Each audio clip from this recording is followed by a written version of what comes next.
Don't wish it was easier, wish you were better.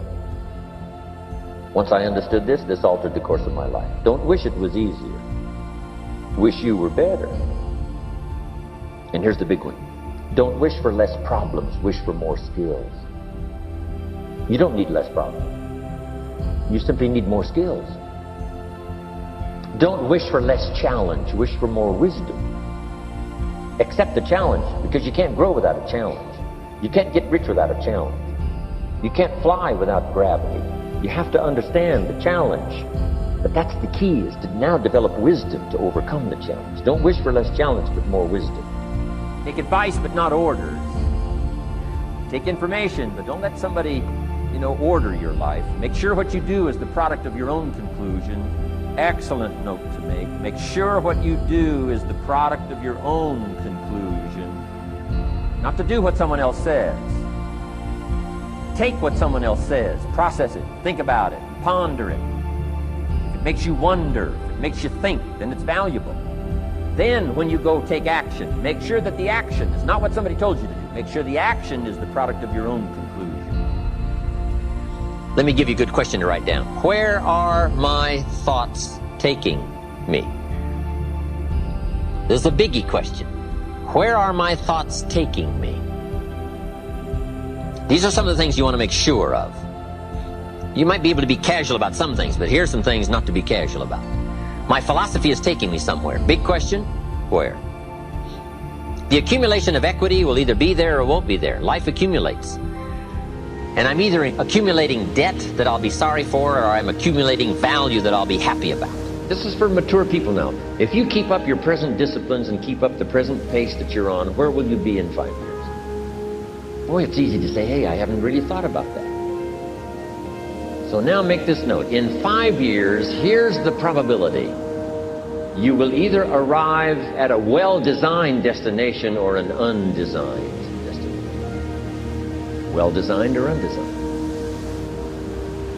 And I promise you, 5 years from now, you really don't want to arrive at an undesigned destination. Because you may very well wind up wearing what you don't want to wear, driving what you don't want to drive, living where you don't want to live, maybe doing what you don't want to do. Simply because you didn't design a better destination. It's not what happens that determines your life future. It's what you do about what happens. All of us are in like a little sailboat. And it's not the blowing of the wind that determines your destination, it's the set of the sail. So jot this phrase down. It's one of the best to understand. Kids need to understand it. The same wind blows on us all. The wind of disaster, the wind of opportunity, the wind of change. The wind when it's upside down, the wind when it's favorable and unfavorable. The same wind blows on us all. The economic wind, the social wind, the political wind. The same wind blows on everybody. The difference in where you arrive in 1 year, 3 years, 5 years, the difference in arrival is not the blowing of the wind, but the set of the sail. That's how easy it is to change your life. You don't need some dramatic vision. Just begin something. Don't major in minor things. If you take up major time to do minor things, I'm telling you, you'll be behind the curve constantly. Here's what we learn in sales training. What's major time and what's minor time? Here's minor time, thinking about prospects. Here's minor time, making lists of prospects. Here's minor time, keeping books on prospects. Here's minor time, going to see the prospect. Here's minor time, evaluating the prospect after you've been there. That's all minor time. Here's major time, in the presence of the prospect. That's major time. And if you took a look, if you're in sales and you took a look at a week, you'd say, my gosh, I'm spending 90% of my time on the minor stuff and so little time on the major stuff in the presence of. How many hours in the presence of in my day? How many hours in the presence of during my sales week? Because the time that really counts is in the presence of. Here's another big one. Learn to say no.